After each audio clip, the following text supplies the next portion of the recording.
Today, we're talking about how to find and vet people to work with as a brand new investor. This is something I wish somebody had talked to me about when I moved over from being an employee to being a business owner, which was also an investor, and I had to build a team. There are so many shifts that I had to make, and I was completely unprepared for it. Number one, if you're an employee, you have a desk job, you're working with people who are organized, they are professionals, they have a 9-to-5 job, they have very set routines and very set job descriptions. And then now suddenly you're becoming a business owner. You have to figure out for yourself what the steps are. You're also an investor, and there's a wealth building component at stake. A lot of generational cycles being broken, a lot of mindset shifts being made in all of this. And then now you're also finding and vetting a team that may not be working the same way that the other employees worked when you were at a job, right? Now you're working with a contractor who problems that contractors face, so much respect for them. The problems that contractors face are things like, well, my electrician today showed up high on the job and I had to send him back home. Like, these are issues you'd never have to face when you are a W-2 employee, right? So this is like a whole different world. So that's what we're talking about today.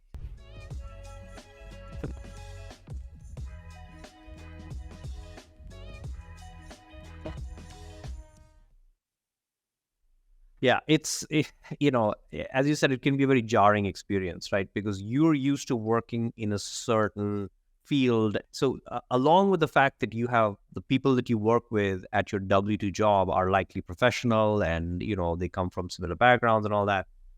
But the other thing is, now you're working in an industry that's also completely different from an industry that you ever worked in before. Oh, that's true. So while now you're acquiring skills about a new industry, right? Whether it's about, when you talk about real estate specifically, it could be you're learning how to analyze deals, you're learning how to finance properties, you're learning how to, hire people, learning all these things. Yeah. And in that context, it becomes very difficult as a new investor to be able to say, you know what, this is the right contractor for me, or this is the right real estate agent for me, because it's a very different industry, different set of qualities that make somebody a good fit for your team or not. Yeah. And even though you may have hired people in your W-2 job, right? You may be a manager and you hired people on your team, but it's very, very different when you're hiring and choosing the vendors to work with on your real estate project. Right. Certain basic things may be very different, like your contractor, for instance. Most contractors are not very tech savvy. So when you send them an email, don't expect a response within a few hours or in a day or two, right? Because they may not even check their emails for a few days. And as a part of a corporation, I've seen people who are not the best employees cruise for a whole year, 2 years before people notice and they're out of their job. If that happens to you as a real estate investor, somebody on your team is cruising you'll be out of business, right? Like, absolutely. It's a whole different ballgame. So let's talk about this today. It's a topic that I wish somebody had talked to us about when we first got started. A lot of learning experiences here. And if you're in that position right now, a new investor, it's okay. But just know that going in, like, set your expectation the right way, that it is going to be a big change, and that's fine. You're not the only one who's having to go through it. Yes. So let's kind of talk about what are the team members that an investor ends up hiring early on. So number one is contractor. We both mentioned contractor. This is a topic that comes up all the time. So contractor, yes. Another one is a real estate agent, right? As you're looking for properties to buy, and when you decide to sell your properties, at some point, the realtor or your real estate agent is a pivotal part of this, because they're the ones who are, understand the city or the neighborhood that you're investing in well, and not only do they guide you through the transaction, but they're the ones you can lean on for different questions about whether I should invest in this particular block or should I invest in this other neighborhood here. They're the ones who can help guide you as well. The next one is your property manager. A property manager, sometimes gets pocket listings. They're really good at identifying good, strong rental areas. They can be really useful in figuring out how to determine a good tenant pool, how to vet your tenants, how to manage your properties well. So property manager is another great team member for you if you are not managing properties yourself. Yeah. And then the other team members, and I'll talk to them as a team because they're really a trifecta. The trifecta is really your accountant, your insurance, and your attorney, right? And these are going to be important because they're going to be the ones who are going to help protect your assets, reduce your tax liabilities, and they often work together as a team because there's a balance, right? Your accountant is going to step in when it comes to your LLC formation from a tax standpoint, but then your attorney needs to weigh in as well to make sure your assets are being protected and you're setting your assets up correctly from an LLC standpoint. Yeah. And then your insurance person is going to help you get the right insurance for your property, so in case something happens, you're protected. Love it. So when it comes to finding and vetting a really good team, the way I would think about it is I would say, how can I have access to the best players in the industry? And what is the best way to determine if they're going to be the right fit for me? Those are the two things you kind of want to figure out. And today we're only talking about finding and vetting, but managing the team is a whole other episode that we can talk about someday in future. Yes. So the number one way to build a great team is plug yourself into a good tribe, a community of investors. One thing I will tell you is that when you get a recommendation from someone that you don't know if they are a verified true investor, I would take that recommendation with a grain of salt, because sometimes people recommend people that they have overheard that they are a good team member. Unless they have invested in the same strategy as you, unless they have direct experience with their team member, it's very hard to know if that reference should be taken or not, if that referral is something you want to consider or not. And early on, this happened to me where, you ask for recommendations online in like a big community. You don't know if people who are replying to your question are true, legit investors or not. So be careful asking for references. That's if right. you're not a part of a community, make sure you become a part of a community where people who are in the community, in that mentorship program, in that membership community, are investing the same way that you are. They're coming from similar backgrounds. They have the same mindset. They're going through the same process as you, because that really helps get the right recommendation. That's right.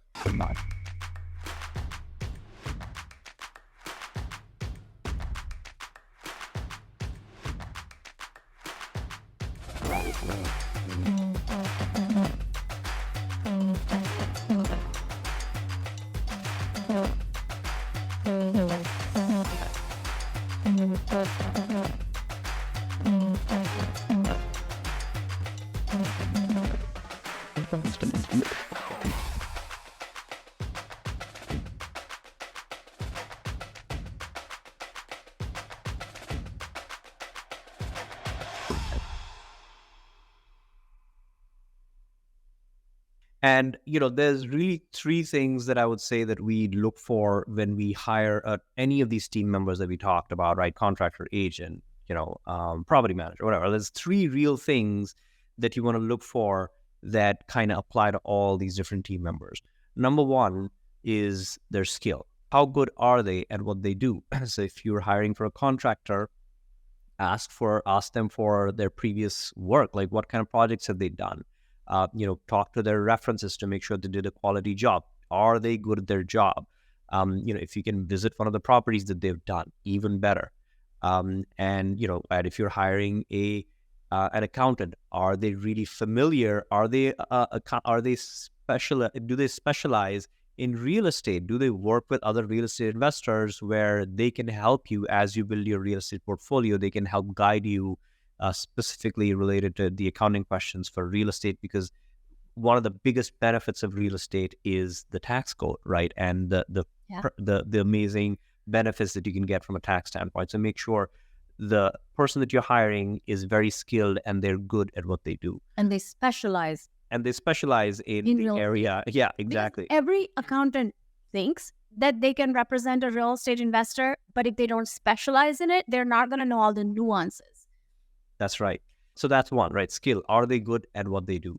Number two is communication, right? Can they communicate well? Because if you are talking to your accountant and if they're not good at responding to their emails for weeks at a time, or if you're talking to your contractor, now contractors are typically not very tech savvy, so I wouldn't expect an email from them, but are they good at picking up your phone? Are they good at maybe text messages, right? Are they good at just responding to you, making sure the lines of communications are open? If there's an issue or a surprise at a project, does the contractor let you know? And you want them to tell you when something goes wrong very quickly. You don't want them to wait for a long time. Right? Agreed, 100%. So second is the communication piece. So skill, communication. And third, which is the hardest thing to do, but it is really the most important, is the trust factor, right? Do you trust them? Is there that integrity there in that person? Can you rely on them? Can you trust them with, if it's a contractor, you're going to give them tens of thousands of dollars, right? And if it's an accountant or an attorney, you're going to give them a lot of money. Can you trust? Because that trust factor there.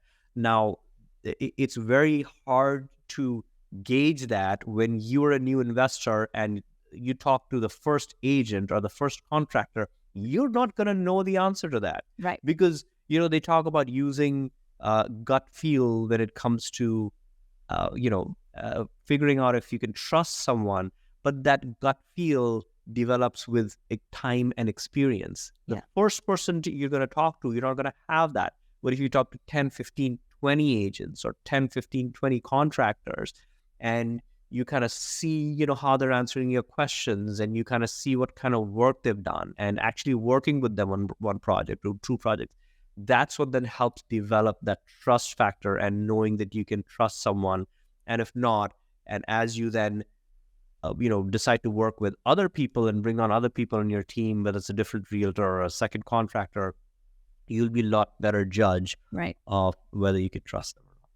And you can tell a lot by their process of selling, meaning how they come across from the day you meet them all the way until you decide to hire them. Do they have their processes in place? Are they communicating with you on time?